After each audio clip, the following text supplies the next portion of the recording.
ओम ज्ञानञ्जनशलाकया चक्षुरुन्मीलितं येन तस्मै श्रीगुरुवे नमः। नमः विष्णुपादाय कृष्णप्रेष्ठाय भूतले श्रीमते भक्तिवेदान्त स्वामिनिति नामिने।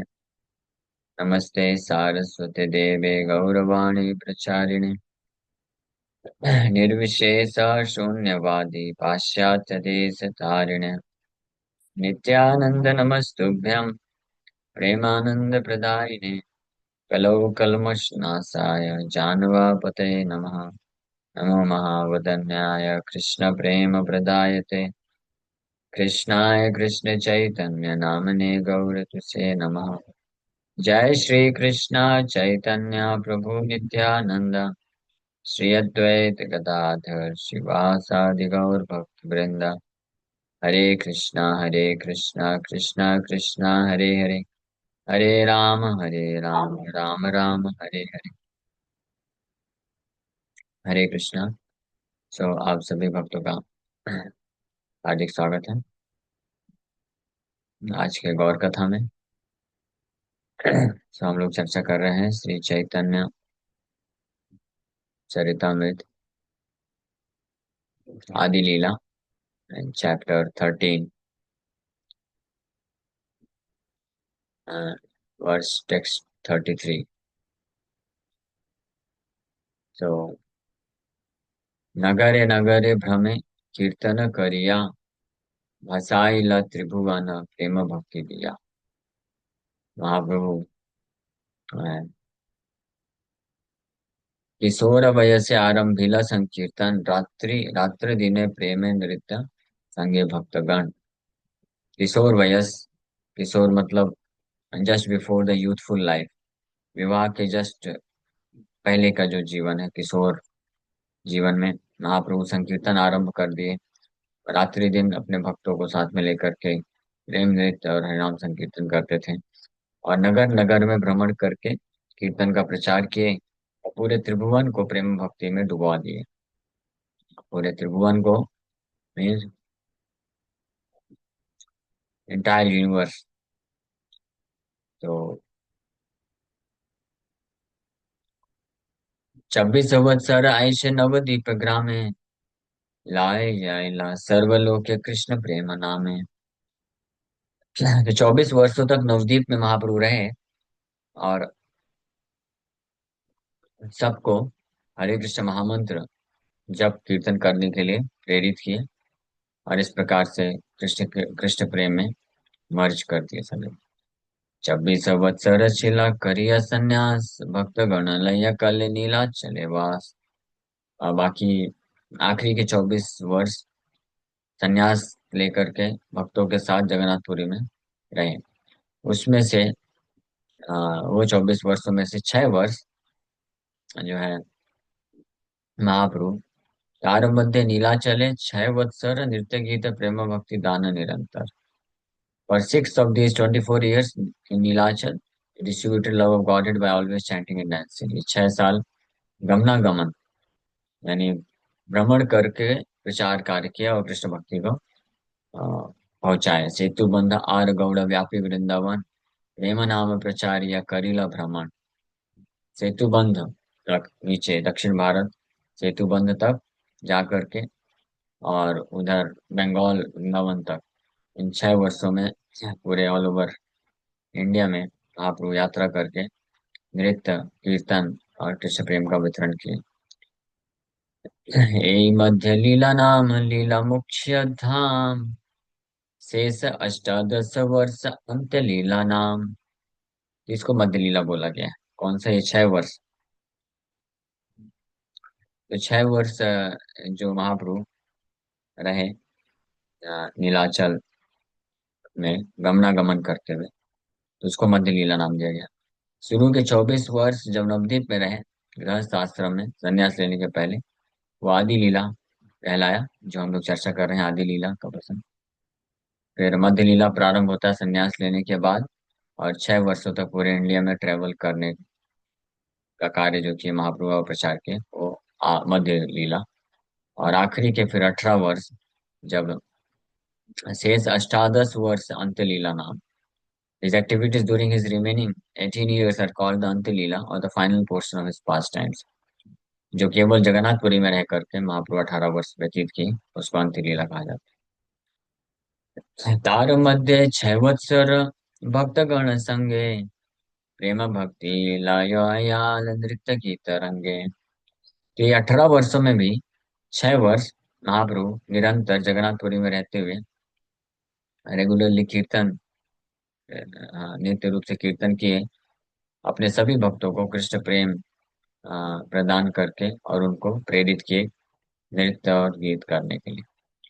और बाकी जो आखिरी के 12 वर्ष बचे, वो पूरी तरीके से प्रेमा अवस्था सिखाइला आस्वादन अच्छा ले, खुद आस्वादन किए, उसमें ज्यादा प्रचार नहीं किया, प्रचार किया ही नहीं ऑलमोस्ट। 12 वत्सर शेष रहिला नीला चले, प्रेमावस्था सिखाइला स्वादन चले। For the remaining 12 years he stayed in Jagannath Puri. He taught everyone how to taste the transcendental mellow ecstasy of love of Krishna by tasting it himself। तो बाहरी रूप से प्रचार नहीं किए, लेकिन खुद कृष्ण प्रेम को आस्वादन करके, इस माध्यम से खुद आस्वादन करके सिखाया कि कैसे कृष्ण प्रेम में व्यक्ति को अपने आप को मर्ज करना चाहिए। तो अंत लीला के आखिरी 12 वर्ष की लीलाएं हुई। तो a person who is advanced in Krishna consciousness always feels separation from Krishna, because such a feeling of separation excels the feeling of meeting Krishna। Sri Chaitanya Mahaprabhu, in his last 12 years of existence within this world at Jagannath Puri, taught the people of the world how, with a feeling of separation, one can develop his dormant love of Krishna। तो ऐसे भक्त जो कृष्ण भावनामृत में अत्यधिक उन्नत होते हैं, तो हमेशा कृष्ण के विरह को महसूस करते हैं। और इस प्रकार का जो फीलिंग होता है, कृष्ण के मिलन से ज्यादा श्रेष्ठ माना जाता है।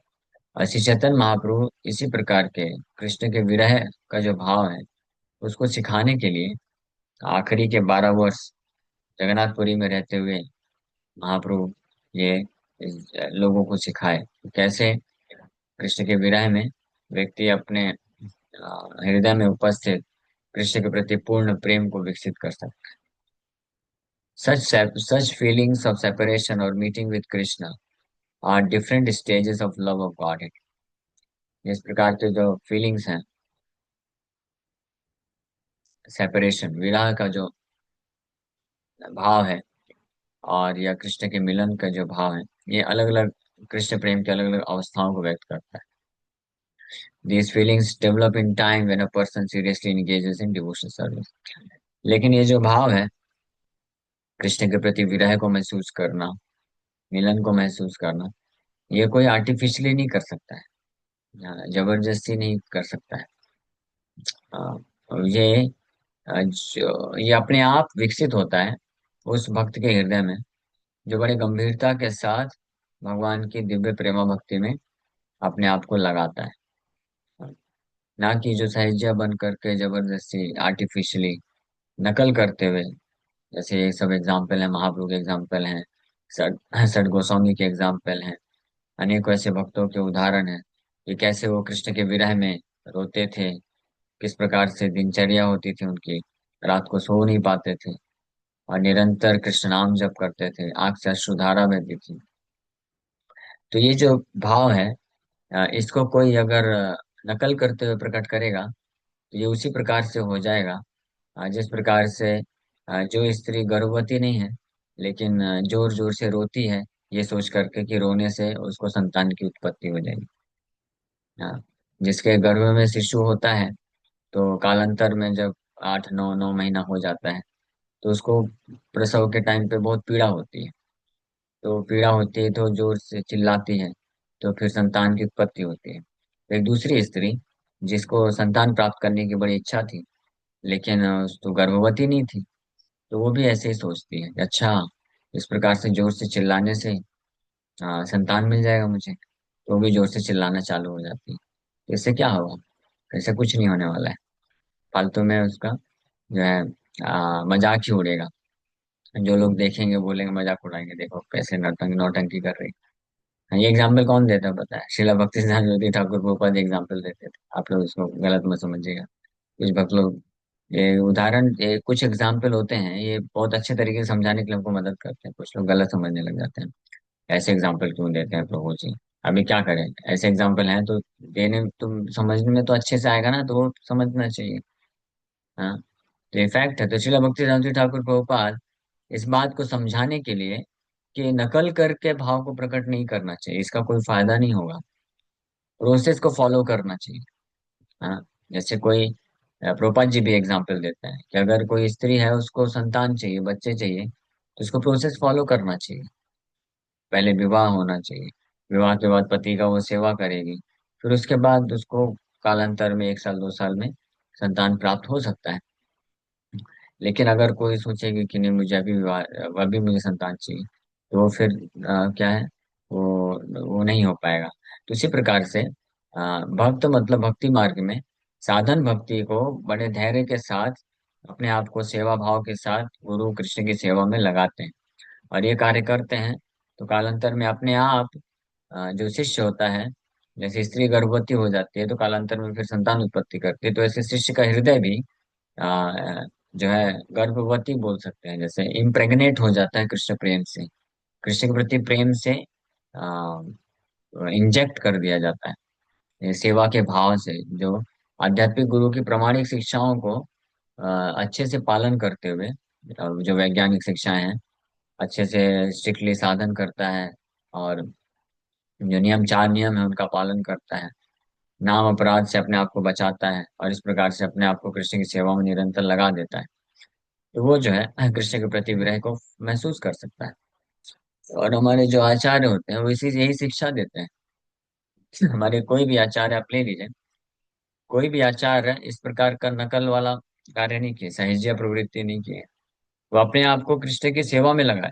हालांकि आचार्य, स्पेशली नित्य सिद्ध आचार्य हैं कुछ, तो वो तो इटरनली परफेक्ट थे, ऑलरेडी उनके पास कृष्ण प्रेम था। लेकिन जब आचार्य गण भी आते हैं इस भौतिक संसार में, तो सिखाने के लिए वो साधक साधक की तरह व्यवहार करते हैं, और साधक की तरह व्यवहार करके अंत तक जा करके बड़े गंभीरता के साथ नियम कानून पालन करते हैं, प्रचार करते हैं, सेवा करते हैं, और फिर परफेक्शनल स्टेज को दिखाते हैं कि इस प्रकार से सिद्धि प्राप्त होती है।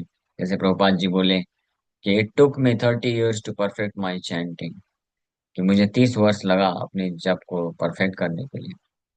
हाँ, तो प्रभुपाद जी का जपा तो पहले ही परफेक्ट था। लेकिन प्रभुपाद जी उदाहरण बता रहे हैं कि अगर आप सीरियसली अपने आध्यात्मिक गुरु के आदेश अनुसार उनका आश्रय लेते हैं, फिर दीक्षा लेते हैं, फिर उनकी जो आदेश होते हैं उसको गंभीरता से स्ट्रिक्टली पालन करते हैं, तो आप एक लाइफ टाइम में इस प्रकार से कृष्ण के प्रति प्रेम को प्राप्त कर लेंगे। ये विधि होती है ना? हमें अपने गुरु महाराज के भी जीवन में हम देखें, महाराज प्रभुपाद जी से जब से मिले तब से लेकर के और अपने जीवन के आखिरी समय तक प्रभुपाद जी ने जो इंस्ट्रक्शन दिया उसी को पालन किए। और इस्कॉन को प्रभुपाद जी को छोड़ करके किसी भी संसार के अन्य जो सहजिया लोग हैं उनके जैसे ना तो उनका संग किए, ना तो उनके जैसे प्रवृत्ति किए। हाँ, सेवा को नहीं छोड़े। ऐसा कभी नहीं किए कि अब मैं जाता हूँ, बहुत हो गया, मुझे कृष्ण से बहुत विरह उत्पन्न हो रहा है, मैं अब जाके वृंदावन में रहूंगा बस। नहीं, जो जेन्युइन डिवोटी होता है, असली भक्त होता है, उसको हमेशा अपने आध्यात्मिक गुरु के द्वारा जो आदेश मिलता है उसी को हमेशा एकमात्र लक्ष्य बना करके उसी को पूरा करने में लगा रहता है। और जो ये कार्य करता है, तो जीवन के अंत तक पहुंचते पहुंचते वो परम सिद्धि को प्राप्त कर लेता है, कृष्ण के प्रति प्रेम विकसित हो जाता है, विरह महसूस करने लग जाता है। जैसे हमने देखा गुरु महाराज के आखिरी समय तक जाते जाते महाराज रात को भी, सोते वक्त भी आरती कर रहे हैं, विरह महसूस हो रहा है कि कब सुबह होगा, मंगला आरती जाके भगवान का आरती करूंगा। और रात रात को उठ जाते थे आरती, 1 बजे 1:30 बजे, मंगला आरती जाना टाइम हो गया, नहीं नहीं अभी बहुत टाइम है, सो जाइए। कहाँ सो पाते? इसको बोलते हैं विरह। असली विरह क्या है वैसे? सेपरेशन फ्रॉम कृष्णा, असली जो सेपरेशन है वो है feeling separation to be engage in the service of Krishna. Krishna की सेवा में अपने आप को लगाने के लिए ये सेपरेशन विरह महसूस करना कि कब मुझे और मैं सेवा करना चाहता हूँ, और सेवा करना चाहता हूँ अपने आध्यात्मिक गुरु की के आदेशों का, प्रभुपाद जी के आदेशों का पालन करने के लिए, और वो तत्पर हो जाता है, ये जो कार्य करता है। तब ये धीरे धीरे महाप्रभु जो फीलिंग को व्यक्त किए हैं जगन्नाथपुरी में, तो वैसा तो कोई भी नहीं कर सकता है, दैट इज इम्पॉसिबल। लेकिन उनके पद चिन्ह में पालन करते हुए विरह को महसूस कर पाएगा कृष्ण के प्रति। लेकिन such feelings of separation meeting, these feelings develop in time when a person seriously engages in devotional service। ये बहुत महत्वपूर्ण चीज है, इसको हमेशा आप नोट कर लीजिए कि ये जो कृष्ण के प्रति प्रेम है या फीलिंग है, फीलिंग ऑफ सेपरेशन, विरह का अनुभूति, ये अपने आप प्रकट होता है उस भक्त के हृदय में जो गंभीरता के साथ आध्यात्मिक गुरु के आदेशों को पालन करते हुए साधन भक्ति करता है, नियम पालन करता है, सुबह जल्दी उठ करके माला का जप करता है, मंगला आरती करता है, भागवतम क्लास सुनता है, और फिर सेवा करता है, विग्रह की सेवा करता है, प्रचार की सेवा में लगाता है। ऐसे इस प्रकार से अनेकों प्रकार से 24/7 अपने आप को व्यस्त रखता है कृष्ण की सेवा के लिए। हाँ, तो अपने आप ही फिर वो अवस्था आती, वो दिन आता है कि वो भाव प्रकट होने लग जाता है। इट्स जस्ट लाइक, इतना नेचुरल हो जाएगा, आपको सोचना नहीं पड़ेगा कृष्ण के प्रति भाव, प्रेम आना चाहिए। इतना स्वाभाविक हो जाएगा, इतना स्वाभाविक हो जाएगा, जैसे कि कोई यंग बॉय, एक नौजवान लड़का होता है, नौजवान लड़की को देखते ही आकर्षित हो जाता है, नौजवान लड़की नौजवान लड़के को देख करके जैसे आकर्षित हो जाते हैं ना, कोई सिखाता थोड़ी ना है। प्रभुपाद जी बताते हैं लेक्चर में कि दिस नॉनसेंस सेक्स एजुकेशन वो लोग देना चाहते हैं मॉडर्न एजुकेशन सिस्टम में, but this is not required, ये नेचुरल है। जैसे ही वो प्यूबर्टी पीरियड को, युवावस्था को प्राप्त करेगा कोई भी, तो अपने आप ही स्वाभाविक आकर्षण होता है, सिखाने की जरूरत नहीं है, ये आकर्षण स्वाभाविक हो जाता है। तो उसी प्रकार से जो आध्यात्मिक गुरु के आदेशों का पालन करते हुए, नियम पूर्वक, गहरा या स्ट्रिक्टली नियम पालन करते हुए आध्यात्मिक जीवन में प्रगति करते हैं, तो जैसे आध्यात्मिक जीवन की परिपक्वता को प्राप्त करता है, जैसे कोई युवावस्था को प्राप्त करता है, तो ये स्वाभाविक आकर्षण होने लग जाता है स्त्री का पुरुष से, पुरुष का स्त्री से। उसी प्रकार से जो भक्त नियम पूर्वक ये साधन भक्ति को करता जाता है, तो उचित समय आने पे मैच्योरिटी पीरियड जैसे ही आ जाता है, जैसे प्यूबर्टी पीरियड वहां पे आता है तो इमीडिएटली आकर्षण आने लग जाता है। यहाँ पे मैच्योरिटी पीरियड, भक्ति का मैच्योरिटी पीरियड जैसे ही आता है, तो इमीडिएटली स्वाभाविक रूप से वो कृष्ण के लिए विरह महसूस करेगा, कृष्ण के प्रति प्रेम आ जाएगा, भाव आ जाएगा, और उसको पता भी नहीं चलेगा, कृष्ण के स्मरण में, नाम जप करने में आंख से अश्रुधारा निकलेंगे, रोमांचित होगा, और कृष्ण को सेवा करने के लिए और तत्परता बढ़ जाएगी, फिर 24 घंटे कृष्ण की सेवा करने के लिए लाइट हो जाएगा। हाँ? नाम जब कभी छोड़ नहीं पाएगा, उसको ऐसा महसूस होगा, why only 16 rounds, why not 16,000 rounds, 16 माला ही क्यों, 16,000 माला क्यों नहीं, केवल एक कथा ही क्यों, हजारों कथा होनी चाहिए, केवल एक बार भगवान कृष्ण का सेवा क्यों, हमेशा सेवा करना, ये महसूस करने लग जाएगा। तो ये स्टेज जो है, ये स्वाभाविक होती है, ये अपने आप इस ये स्थिति आनी चाहिए। अगर अपने आप नहीं आ रही है, कोई जबरदस्ती करने का प्रयास कर रहा है, दैट मीन्स वो इमिटेशन ज्वेलरी है। जैसे इमिटेशन ज्वेलरी होता है ना, नकली नकली आभूषण, तो नकली आभूषण और असली आभूषण सोने के दूर से दिखने में सेम ही लगते हैं।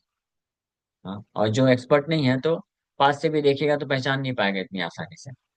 लेकिन जो एक्सपर्ट होते हैं, जो ज्वेलर होंगे, सुनार लोग होंगे, तो वो लोग देख के समझ जाएंगे हाथ में लेकर के ये नकली है, ये असली। हाँ, और नकली वाला जो है, कुछ समय बाद उसका कलर फेड होने लग जाएगा, कलर निकलने लग जाएगा।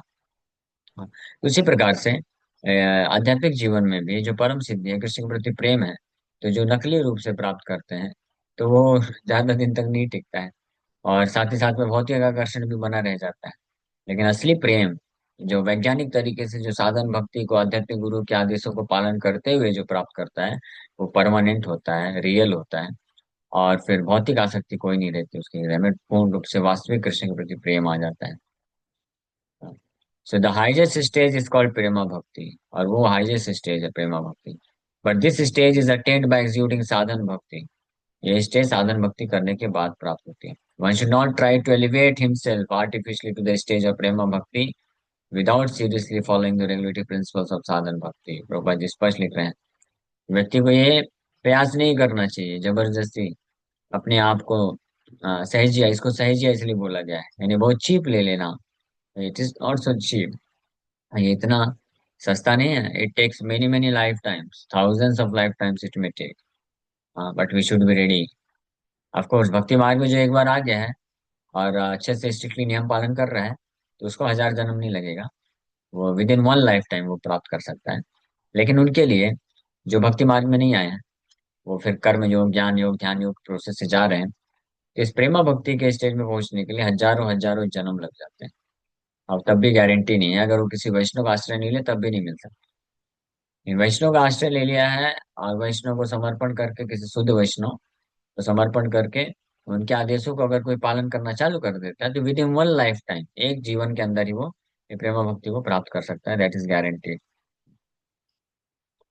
सो prema bhakti is the stage of releasing, whereas साधन भक्ति is the stage of improving in devotional service। ये अंतर है। प्रेमा भक्ति और साधन भक्ति में अंतर क्या है? प्रेमा भक्ति स्टेज ऑफ रिलीजिंग होता है, यानी उसमें आस्वादन करता है व्यक्ति।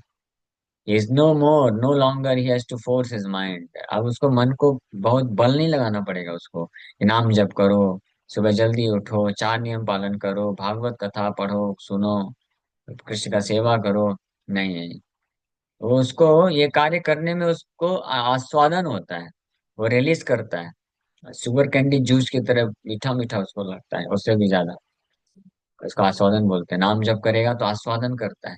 मन कैसे भटकेगा? मान लीजिए आप किसी चीज को टेस्ट कर रहे हैं, आप कोई ऐसा पकवान खा रहे हैं जिसमें आपको बहुत आनंद आ रहा है, तो आपका मन भटकेगा? भटकेगा ही नहीं। जबकि बल्कि अगर कोई भटकाने के लिए आएगा तो उसको रुक जाओ भाई, बाद में बात करते हैं, पहले खाने दो। जैसे प्रभुपाद जी के एक शिष्य हुए, हाँ, तो काफी मतलब हेल्दी, उनका डाइट बहुत अच्छा, अच्छा खासा डाइट होता था। हाँ, 60-70 चपाती खाते थे।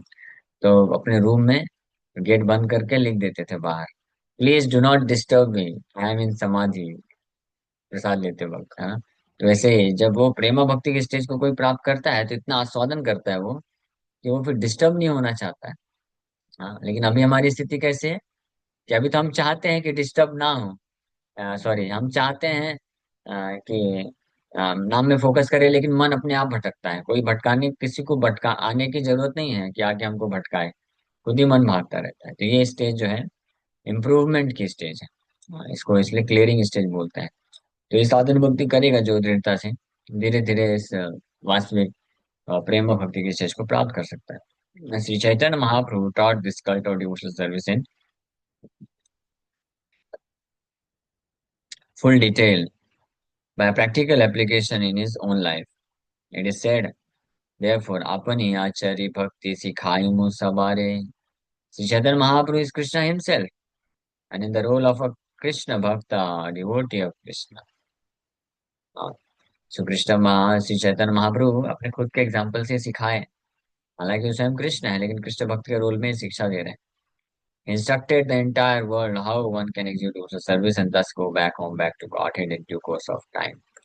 तो सबको ये महाप्रभु दिखाए कि किस प्रकार से क्या प्रॉपर विधि है, अ, जिसको पालन करके व्यक्ति ये प्रेम भक्ति के स्टेज को प्राप्त कर सकता है और भगवत धाम की प्राप्ति कर सकता है। तो ये कार्य महाप्रभु किए, स्पेशली आस्वादन करके। आस्वादन का जो कार्य है वो द्वादश वत्सर आखिरी अंतलीला में महाप्रभु जगन्नाथपुरी में करते हुए किए। रात्रि दिवसे कृष्ण विरह स्फुरन, उन्मादेर चेष्टा करे प्रलाप वचन। Day and night Lord Chaitanya Mahaprabhu felt separation from Krishna. दिन रात चैतन्य महाप्रभु कृष्ण से विरह को महसूस करते थे। Manifesting symptoms of this separation, he cried and talked very inconsistently like a madman।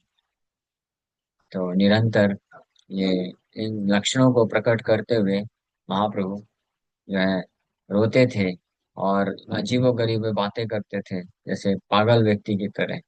तो कृष्ण के विरह को किस प्रकार से आस्वादन करना चाहिए, ये आखिरी के 12 वर्ष महाप्रभु सिखाए उन भक्तों के लिए जो साधन भक्ति को करके परफेक्शन की स्टेज को प्राप्त कर चुके हैं और उन्नत भक्ति की उन्नत अवस्था में पहुंच गए हैं।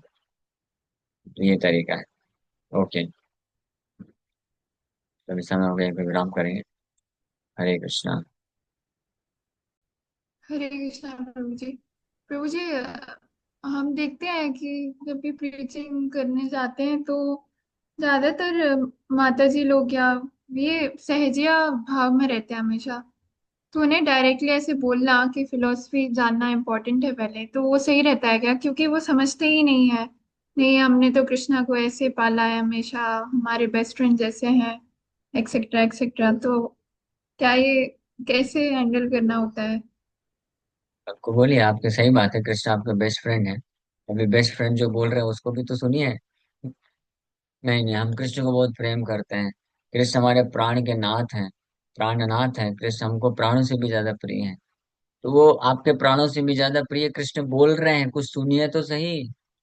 कृष्ण क्या बोल रहे हैं, भगवत गीता बोल रहे हैं माता जी, आप लेके सुनिए। केवल माता जी बस नहीं, माता जी बस को मत बदनाम करिए। प्रभु जी लोग भी कम नहीं है। ये कलयुग में प्रभु जी लोग भी माता जी जैसे स्वभाव के हो जाते हैं कई बार। हम लोग देखें ऐसे, जो केवल भौतिक भौतिक रूप से भावनात्मक हो जाते हैं। तो देखिए, कृष्ण भक्ति में भावना बहुत महत्वपूर्ण है। बिना भाव के भक्ति क्या है ही नहीं, वास्तव में शुष्क हो जाएगा। तो वास्तव में भक्ति का अर्थ होता है भावना ही होती है। लेकिन कैसी भावना, ये वास्तविक भावना होती है, आध्यात्मिक भावना होती है। इसको डिवोशनल फीलिंग बोलते हैं, नॉट इमोशनल फीलिंग। फीलिंग होना जरूरी है, without feeling there can not be any love. कोई प्रेम हो नहीं सकता है बिना फीलिंग के, है ना। जैसे पति है पत्नी है, तो पति को पत्नी के प्रति या पत्नी के प्रति फीलिंग नहीं रहेगा, तो देर इज नो लव, कोई प्रेम नहीं रहेगा। पत्नी को पति के प्रति कोई फीलिंग नहीं है, तो लव नहीं हो सकता है। माँ बाप को बच्चों के प्रति अगर कोई फीलिंग नहीं है, तो प्रेम नहीं हो सकता है। बच्चों को माँ बाप के प्रति अगर फीलिंग नहीं है, तो प्रेम नहीं, तो सेवा नहीं कर सकते। पति पत्नी का, पत्नी पति का, बच्चे माँ बाप का, माँ बाप बच्चों का तभी सेवा कर पाएंगे जब उनके हृदय में फीलिंग होगा। फीलिंग खत्म, सेवा खत्म, केवल मेवा ढूंढेंगे एक दूसरे से। इसलिए फीलिंग बहुत जरूरी है, लेकिन डिवोशनल फीलिंग होना चाहिए, नॉट इमोशनल। डिवोशनल फीलिंग का अर्थ होता है कि वास्तविक रूप में ये तत्व को जानते हुए, वास्तविकता क्या है, हम कौन है, कृष्ण कौन है, और क्या अंतर है कृष्ण प्रेम में और ये जो काम है या भौतिक भावनाएं हैं, इसमें क्या अंतर है। तो कृष्ण प्रेम का अर्थ होता है कि कृष्ण हमसे जो चाहते हैं वो हमको करना चाहिए। तो उसके लिए हमको पढ़ना चाहिए, जानना चाहिए। कृष्ण बोलते हैं कि भगवत गीता पढ़ो, जानो मैं क्या चाहता हूँ। कृष्ण बोलते हैं कि मेरे जो भक्त होते हैं, शुद्ध भक्त होते हैं, आचार्य हैं, गुरु हैं, उनसे जा करके उनका आश्रय लो, उनसे जाके सीखो ये कैसे भक्ति करना है। हाँ, तो ये जो वास्तविक रूप में कृष्ण को अगर बोलता है कि कृष्ण को हम प्रेम करते हैं, तो फिर कृष्ण के आदेशों को भी पालन करना चाहिए। नहीं तो ऐसे सो कॉल्ड प्रेम का क्या मतलब है। ये तो वैसे ही हो गया जैसे कोई मान लीजिए बच्चा है और माँ को बोलता है आई लव यू, मैं आपको बहुत प्रेम करता हूँ, अपने माँ बाप को बोलता है। माँ बोलती है जा बेटा 1 किलो टमाटर खरीद के ले आ। तो उसमें बहुत उसको नानी याद आ जाती है, बोलता अभी नहीं, अभी मुझे नींद आ रही है, अभी नहीं जाऊंगा, शाम को जाऊंगा, तो जाता ही नहीं। अगर वो 50 मीटर दूर जाके टमाटर भी खरीद के नहीं ला सकता है, तो कैसा प्रेम है। ये प्रेम है कोई? यूजलेस। ये प्रेम का चटनी बना के खा लेना, माँ बोलेगी। टमाटर नहीं ला रहा है, तो अपने प्रेम का ही चटनी बना के खा लेना, शाम को कुछ नहीं मिलेगा खा के। तो वैसे ही है, ऐसा सो कॉल्ड कृष्ण के प्रति प्रेम जिसमें कृष्ण का जो इंस्ट्रक्शन है, आदेश है, उसको कोई सुनना नहीं चाहता, पढ़ना नहीं चाहता, उसको पालन नहीं करना चाहता है, तो उसका कोई वैल्यू नहीं है।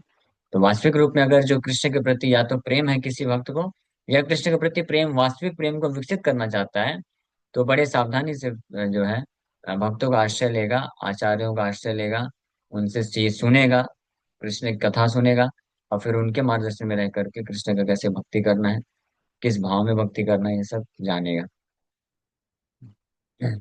ओके। और कोई प्रश्न है किसी का?